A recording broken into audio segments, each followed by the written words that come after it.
যুক্তরাষ্ট্রের ওয়াশিংটনে মার্কিন প্রেসিডেন্ট ডোনাল্ড ট্রাম্প, ইউক্রেনের প্রেসিডেন্ট ভলোদিমির জেলেনস্কি এবং ইউরোপীয় নেতারা যখন বৈঠক করছেন, তখন নিজস্ব কূটনৈতিক তৎপরতায় ব্যস্ত সময় কাটাচ্ছেন রুশ প্রেসিডেন্ট ভ্লাদিমির পুতিন।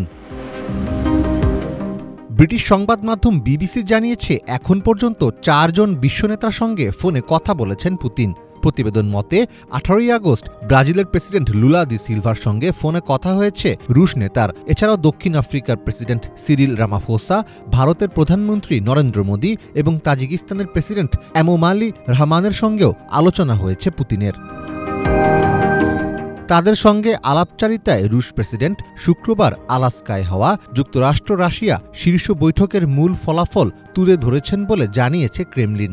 এর মধ্যে মোদি পুতিনের ফোন আলাপের খবর প্রকাশ করেছে ভারতীয় সংবাদ মাধ্যম। ভারতের প্রধানমন্ত্রী কার্যালয় থেকে দেওয়া এক বিবৃতিতে বলা হয়েছে, পুতিনের সঙ্গে ফোন আলাপে নরেন্দ্র মোদী 2022 সালের ফেব্রুয়ারি থেকে ইউক্রেনে চলমান সংঘাতের বিষয়ে ভারতের অবস্থান তুলে ধরেছেন।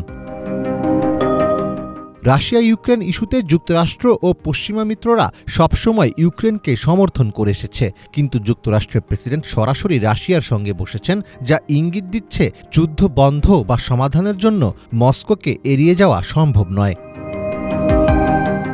বিশ্লেষকদের মতে বিশ্ব নেতাদের সাথে পুতিনের ফোন আলাপ ইঙ্গিত দিচ্ছে পুতিন শুধু যুক্তরাষ্ট্র বা ইউরোপের দিকে তাকিয়ে নেই। ইউক্রেন ইস্যুকে কাজে লাগিয়ে তিনি এশিয়া, মধ্যপ্রাচ্য, আফ্রিকা বিভিন্ন অঞ্চলের নেতাদের সঙ্গে যোগাযোগ বাড়াচ্ছেন, যা রাশিয়ার জন্য নতুন পাওয়ার ব্লক তৈরি করছে।